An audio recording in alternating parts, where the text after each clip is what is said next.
2025년 이 점으로 갈 무렵 블라디미르 푸틴과 측근들은 우크라이나가 몰락할 것이며 러시아의 유리한 평화를 서방에 설득하려 했습니다. 너무 늦기 전에요. 이런 망상은 우크라이나 전쟁의 실제 상황과 다릅니다. 우크라이나는 러시아를 더 강하게 타격할 준비가 됐음을 빠르게 보여줬습니다.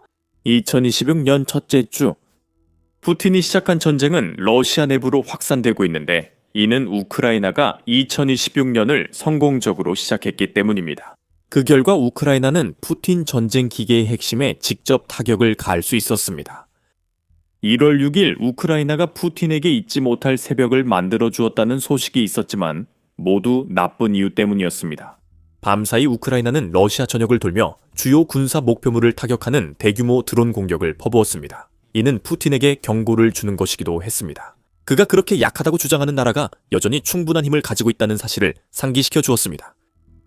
저희는 모스크바에서 남동쪽으로 약 400마일 떨어진 러시아의 펜자시에서 이야기를 시작합니다. 펜자에서는 건물이 흔들릴 정도의 일련의 폭발이 발생했고 주민들은 밤새도록 그 소리를 들을 수 있었습니다. 하지만 이번 공격은 주거 건물을 목표로 한 것은 아니었습니다. 밀리타니에 따르면 현지 주민들은 우크라이나 드론이 여러 기업에 피해를 줬다고 주장하며 일부는 푸틴의 전쟁에 기여할 가능성이 높습니다. 도시에서 10여 차례 폭발음이 들렸고 이 중 하나는 4초짜리 영상에 담겼습니다.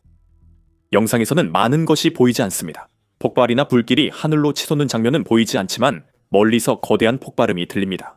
아마도 이 영상은 분노한 펜자 주민이 촬영한 것으로 보이며 이 민간인이 들은 첫 번째 폭발음은 아니었을 것입니다. 그가 다른 폭발음을 못 들었다면 왜 창문 밖을 촬영해 증거를 남겼겠습니까? 밀리타니는 다른 주민들도 마을 동쪽 상공에서 밝은 섬광을 목격했다고 전했습니다. 주민들은 폭발 직전 머리 위로 들어온 소리를 들었다고 더했습니다. 그렇다면 우크라이나는 무엇을 공격한 걸까요? 여러 표적이 있었던 듯합니다. 밀리타니는 우크라이나가 엑실라노바가 공유한 사진에 나온 비우민트 공장을 타격했다고 모니터링 채널들이 보도했다고 말합니다. 또한 우크라이나가 현지 베어링 공장과 GATP, 이 펜자라는 시설도 타격했다는 주장도 있습니다.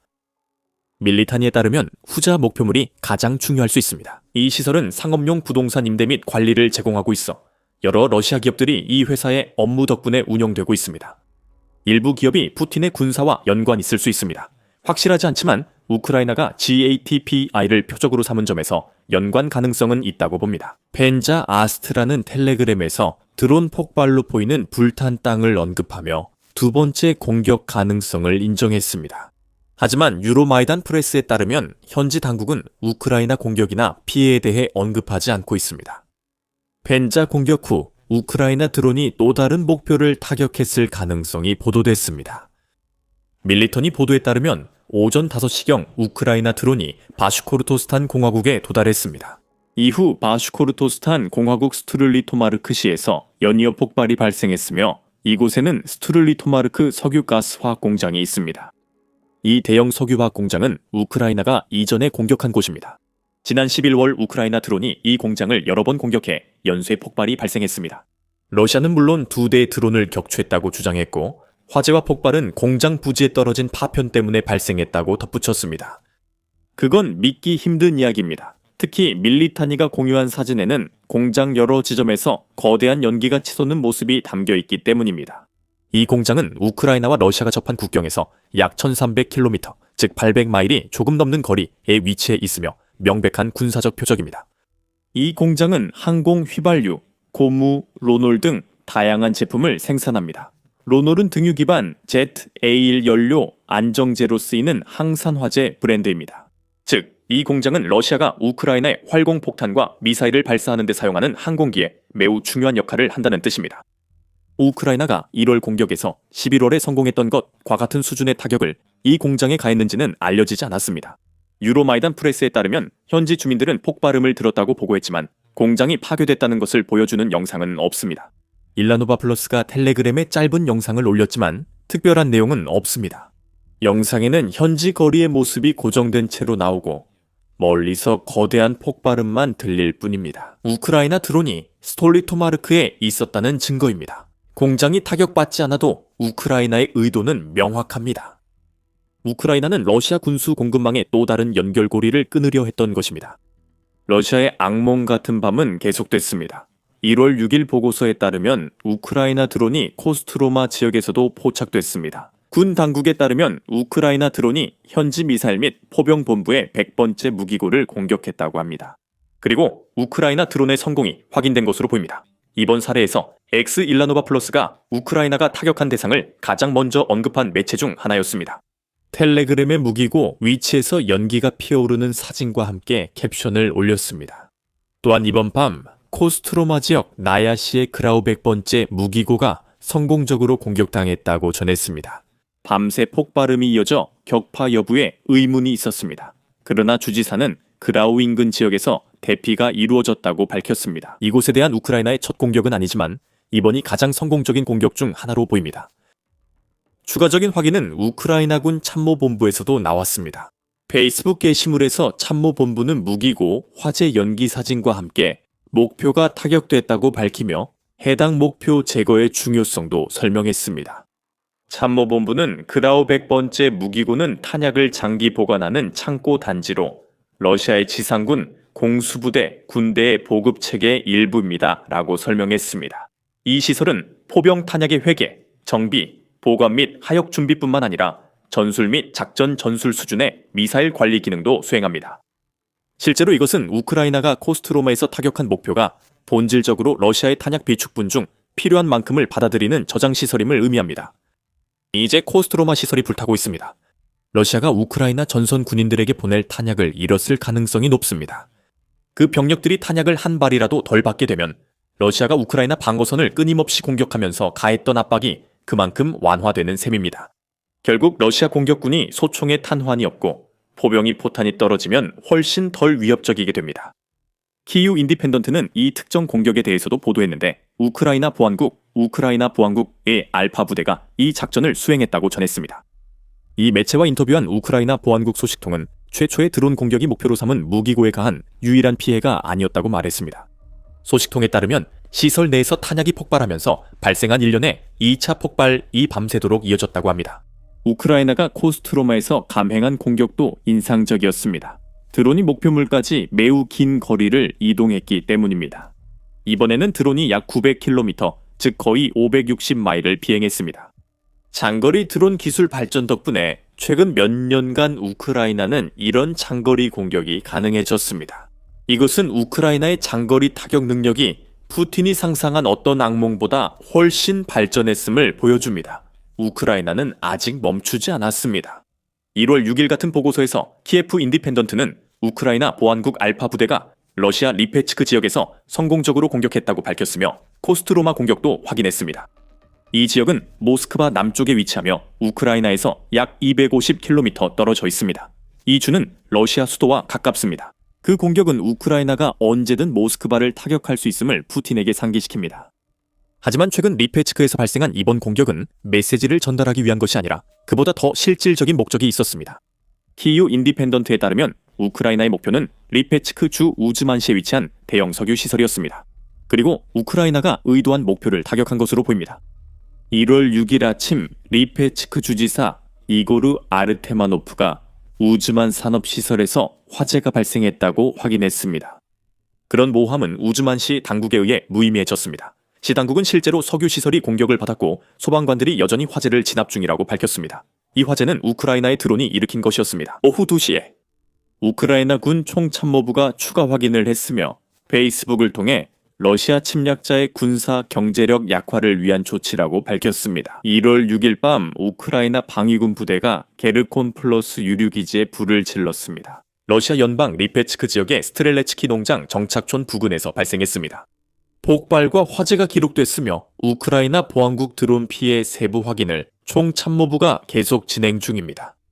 우크라이나 와이어도 리페츠크 공격에 대해 보도했으며 아르테마노프가 현장에서 인명피해가 없었다고 밝힌 점을 언급했습니다. 같은 매체는 러시아가 평소처럼 자국 방공망이 우크라이나의 피해를 막았다고 주장한다고 전했습니다. 러시아 국방부에 따르면 1월 6일 밤 우크라이나의 드론 129대가 러시아 영토 상공에서 격추되거나 요격됐다고 합니다. 국방부는 우크라이나 드론이 목표물을 타격해서만 발생할 수 있었던 수많은 폭발에 대해서는 언급하지 않고 있습니다. 여러 곳에서 기록된 화재에 대해서도 마찬가지입니다. 유로마이단 프레스에 따르면 아르테마노프는 리페츠크 피해가 드론 추락 때문이라고 주장했습니다. 그가 아마 맞을 겁니다. 같은 매체가 공유한 짧은 영상에서 볼 수 있는 화재는 아마도 드론이 추락하면서 발생한 것으로 보입니다. 다만 그 드론은 우크라이나가 계획한 대로 정확히 추락해서 리페츠크 석유 시설을 직격했을 것입니다. 그 과정에서 우크라이나가 1월 6일에 보도된 것보다 더 큰 피해를 입혔을 수도 있습니다. 유로마이단 프레스에 따르면 야로슬라블 등 민감한 지역 인근에서도 밤사이 드론 출현이 보고됐습니다. 네프트스트로이 지역에서 폭발음이 들렸으며 이곳에는 러시아 석유 시설이 많습니다. 하지만 이 영상 제작 당시 우크라이나가 해당 지역 러시아 시설을 타격했다는 확인된 소식은 없습니다. 우크라이나의 드론은 트베르 지역에서도 공격을 가했으며 그 결과 안타까운 일이 발생했습니다. 우크라이나 드론이 격추돼 주거 건물에 떨어져 1명 사망, 2명 부상자가 발생했습니다. 우크라이나는 드론 추락 지점에서 1마일도 안 되는 트베르 철도 차량 공장을 공격하려 한 것으로 보입니다. 우크라이나 드론들이 러시아 보로네제이츠와 레닌그라드주에서 격추됐습니다. 전자는 철도 선로에서 격추돼 파편으로 여러 열차가 지연됐습니다. 레닌그라드에서 지역 주지사가 인프라 프로젝트라고만 설명한 시설에도 피해를 입혔습니다. 우크라이나 드론 한 대가 러시아 전자전으로 추락해 이 지역 압축기 시설 근처에 떨어졌습니다. 이 두 보고서는 러시아 당국 정보에 기반합니다. 앞으로 며칠 내 이 지역에서 성공적인 공격 소식이 나올지 지켜보는 것도 흥미롭겠습니다. 1월 6일 밤 우크라이나와 러시아 방공망이 모두 분주했습니다. 하지만 푸틴이 이번 폭풍 뒤에 곧 평온이 올 것이라 생각한다면 그는 착각일 수 있습니다. 1월 6일은 올해 우크라이나가 러시아 영토에 대규모 장거리 드론을 처음 투입한 사례가 아니었습니다. 사실 그렇지 않습니다. 우크라이나는 러시아의 드론 공격에 맞서 최대한 오래 대응하려 하고 있습니다. 로이터 통신은 1월 4일 우크라이나가 올해 매일 러시아에 드론 공격을 감행했다고 보도했습니다. 지금까지 모스크바는 이 분노를 피하지 못했습니다. 러시아 수도도 매일 공격받아 우크라이나 전략 변화가 드러납니다. 예전과 달리 상징적인 날짜 모스크바를 겨냥해 푸틴에게 메시지를 보내려는 의도로 보입니다. 이제 러시아의 수도는 공항 폐쇄와 러시아 내 다른 지역의 일일 공격 대상에 포함되어 있으며 주요 군사 및 에너지 관련 시설에 막대한 피해를 주고 있습니다. 1월 5일 유나이티드 44 미디어는 로이터를 인용해 우크라이나가 장거리 드론 공격에서 러시아를 앞선다고 강조했습니다. 러시아 국영 언론은 최근 일주일간 러시아와 점령된 크림반도 상공에서 1,500여 대의 우크라이나 드론이 요격됐다고 주장합니다. 이 수치는 독립적으로 확인되지 않지만 우크라이나의 장거리 작전이 활발해지고 있음을 보여준다고 보도됐습니다. 가디언지는 1월 4일 자정까지 러시아 국방부가 모스크바 지역에서만 57대를 격추했다고 주장했으며 러시아 전역에서는 총 437대가 격추됐다고 덧붙였습니다. 이제 러시아가 2026년에 격추했다고 주장하는 우크라이나 드론 수에 129대가 추가됩니다. 물론 러시아 주장을 믿는다면요. 우크라이나가 드론 공격을 더 자주 했다는 점은 확실합니다. 이런 공격을 매일 하는 것은 우크라이나가 2024년 시작한 장거리 전략에 집중했다는 뜻입니다. 이 전략은 2025년에 본격화되어 2026년에 절정에 달한 것으로 보입니다. 우크라이나가 러시아로 보내는 모든 드론은 군사 물류를 방해하고 에너지 인프라를 파괴하며 전쟁이 거의 4년째 이어지면서 이미 어려움을 겪고 있는 러시아에 막대한 재정적 타격을 주기 위한 것입니다. 우크라이나 정보당국은 러시아가 빠르게 경기 침체로 향하고 있다고 이미 주장하고 있습니다. 더 뉴보이스 오브 우크라이나는 1월 5일에 이렇게 보도했습니다. 경기 침체가 2026년 7월 이전 시작될 가능성이 높고 러시아는 이를 피하기 어렵다고 합니다. 우크라이나는 드론 공격을 늘려 러시아의 경제적 몰락을 앞당기려 합니다. 이는 러시아가 예상보다 더 빨리 재정 파탄에 이를 수 있음을 의미합니다. 하지만 우크라이나가 2026년 대규모 타격 작전을 계속 이어갈 수 있을까요? 확실히 말하긴 어렵지만 우크라이나가 장거리 공격 강화 준비를 오래 해왔다는 징후가 많습니다. 2025년 한 해 동안 우크라이나는 한 제조업체와 장거리 드론 생산을 꾸준히 늘렸습니다. 르몽드에 따르면 우크라이나는 매달 러시아 본토 타격용 드론을 수천 대 자체 생산하고 있습니다. 그 제조업체는 파이어포인트며 매달 2,000대 이상의 FP1 드론을 생산하고 있습니다. 이 드론의 제작 비용은 47,000 유로 약 55,000달러이며 최대 1,400km 870마일까지 비행할 수 있습니다. 월 2,000대가 맞다면 FP1만으로 우크라이나는 하루 60, 70대 드론을 러시아에 발사할 수 있습니다. 이 수치는 우크라이나가 자체 제작한 장거리 드론을 제외한 것이며 포함하면 더 많아집니다. 장거리 드론 생산 증가의 배경은 우크라이나가 러시아 및 점령지 목표를 타격할 장거리 미사일을 직접 만들고 확보하려는 노력입니다. 12월 18일 브리티시 브로드캐스팅 코퍼레이션 보도에 따르면 우크라이나는 또 다른 파이어포인트 프로젝트인 플라밍고 크루즈 미사일의 생산을 확대하고 있다고 합니다. 이 매체는 우크라이나 장거리 미사일 재고가 대부분 국산이라고 전했습니다. 2026년에는 미국산 Extended Range Active Missile 미사일도 국내 미사일들과 함께할 예정입니다. 2025년 8월 말 미국은 약 8억 2,500만 달러, 상당 최대 3,350발 Extended Range Active Missile 미사일의 해외 군사 판매를 승인했습니다. 이 미사일은 한 발에 약 24만 6천 달러로 다른 장거리 탄약보다 훨씬 저렴합니다. 전략국제문제연구소에 따르면 2025년 우크라이나에 전달될 것으로 알려진 토마호크 미사일은 한 발당 2,200만 달러입니다. 3,350발의 에람 중 일부만 2026년 우크라이나에 도착할 예정입니다. 밀리터니는 우크라이나가 올해 10월까지 미사일 10발을 시험용으로 받고 이후 840발 대규모 물량이 도착할 것이라고 보도했습니다. 이 미사일들은 우크라이나 F-16과 미그 29 전투기에서도 쓸 수 있어 큰 이점입니다. 우크라이나가 이 흐름을 계속 이어갈 수 있을까요? FP-1 생산량만 봐도 우크라이나에 희망적입니다. 2026년 내내 매일 러시아를 드론으로 타격하지는 못하겠지만 그 목표도 멀지 않은 듯합니다.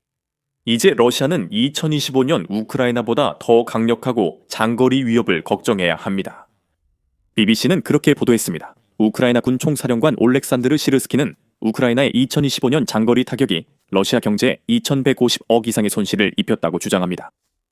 우크라이나는 2026년 기록 경신을 향해 나아가고 있으며 1월 6일 연쇄 공격이 이를 입증합니다.